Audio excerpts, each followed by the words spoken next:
So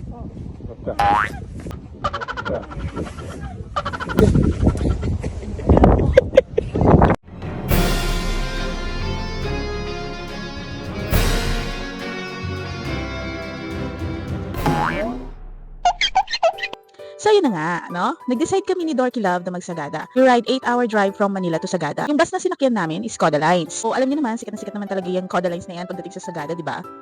So ito yung mga fare list nila sa biyahe. So for a 45-seater ride without CR, 1,209 pesos only. Then yung kinuha namin, marami naman kasing basta. And 1,344 for 35-seater with CR naman yun. Para naman yun sa mga tao na hindi makapag-antay ng basta, baka laging nasi CR. Your time is 8 o'clock in the evening ng Friday. And arrival is 7:35 ng umaga, Saturday. O sobrang paikot-ikot pa yung mga dinadaanan namin. Pero safe naman kasi alam na ng mga drive yung daan doon sa Sagada kasi pabalik-balik na rin sila doon eh. May seat assigned talaga kayo sa bus. Di kayo mamimili ng seat niyo. So expect, minsan di nyo gusto yung location ng upuan ninyo. So before ng biyahe nyo to Sagada, no, kailangan nyo mag-register sa umalikayo.sagada.com.ph. Register muna kayo and doon na rin kayo magbubook ng hotel ninyo dahil lahat ng hotel sa website ng Umali Kayo ay accredited by the local tourism office ng Sagada. And ayan, we arrived in Sagada. Upon arrival, pumunta muna kami sa tourism office and paid for tourist fee of 100 pesos per head. And nag-avail na rin kami ng tour sa Marlboro Hills.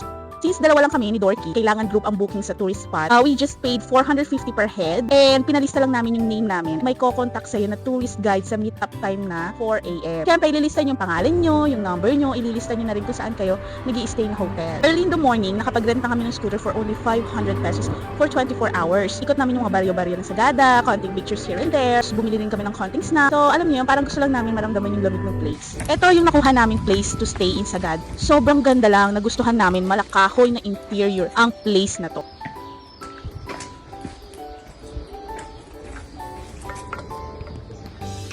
Okay.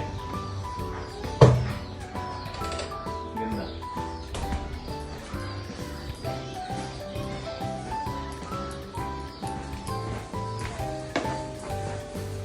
Nice. Diba?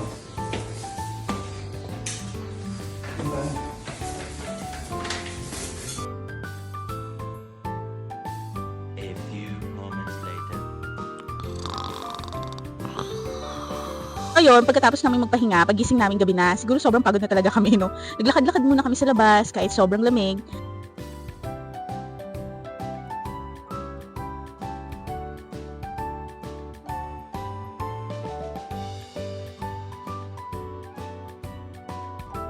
Sa sobrang lamig, minsan nga parang trip ko na rin magsuot ng gloves eh. Kaya ayan, naghahanap ako ng gloves. So ayun, yung price ng gloves nila is 100 to 150 pesos per pair. Medyo pricey siya para sa akin ha.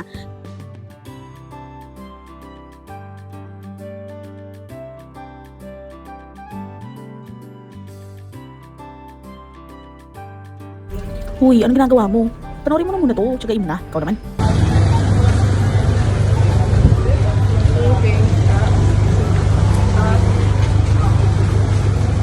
Hello guys. Lamig yan.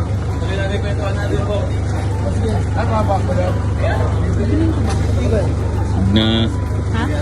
Kaya hindi na ako pinabili ni Dorky. So ayun, habang naglalakad kami, bumili na rin kami ng konting snacks before we go back to the hotel. So by the way, may parang curfew sila dito. Around 6 p.m. nagsasarahan na yung ibang store. So naghanap kami ng pharmacy. Parang isang pharmacy na lang yung open. Kasi medyo sinisipon ako that time sa sobrang lamig. Doon lang namin nalaman na ang curfew talaga ng mga ibang stores doon is 6 o'clock. Kailangan mo talagang magagala doon ng maaga. Pero mayroon pa rin namang mga iilan. Open pa rin, pero hanggang 8 p.m. lang ang open nila.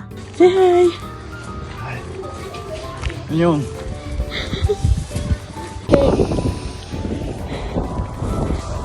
Ano yan, pag? Pagpagan kita eh. Ganyan kami ka-sweet. Master, stay here, ha? Ito po yung ano. Sige, taas.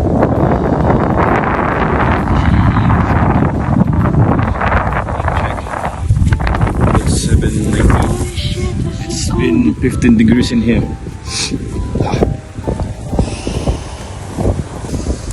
Ang saya, diba? Just anything. Just anything.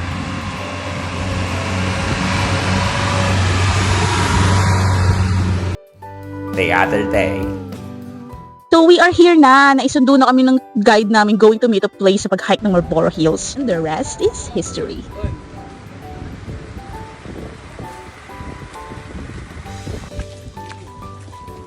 Okay. Tama nga eh.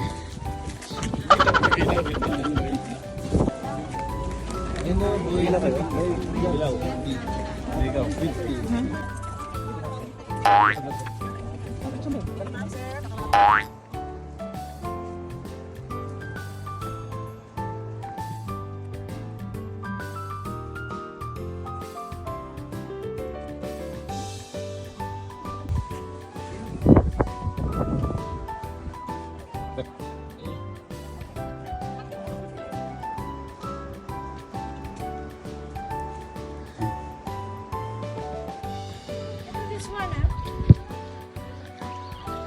Wait.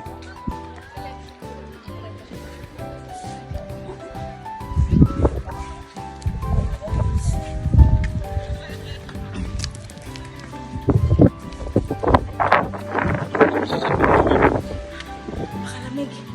Ang tayong makita. Walang clouds.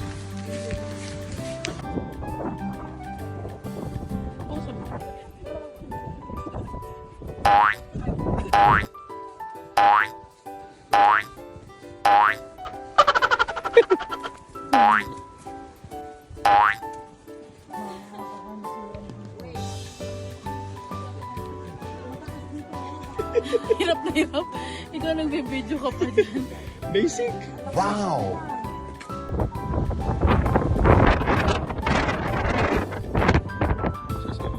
Lamig po, ang lamig. Tinawag ko sa likod.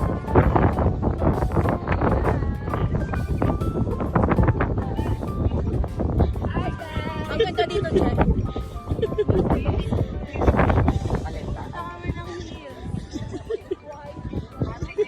Be, Pagod ka na.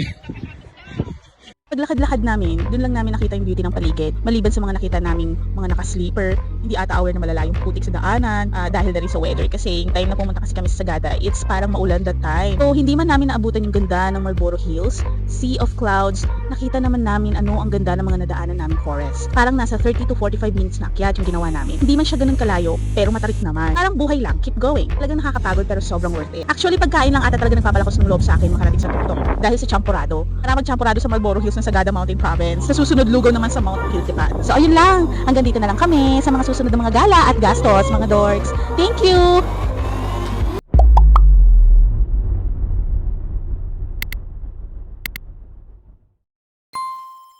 Sige!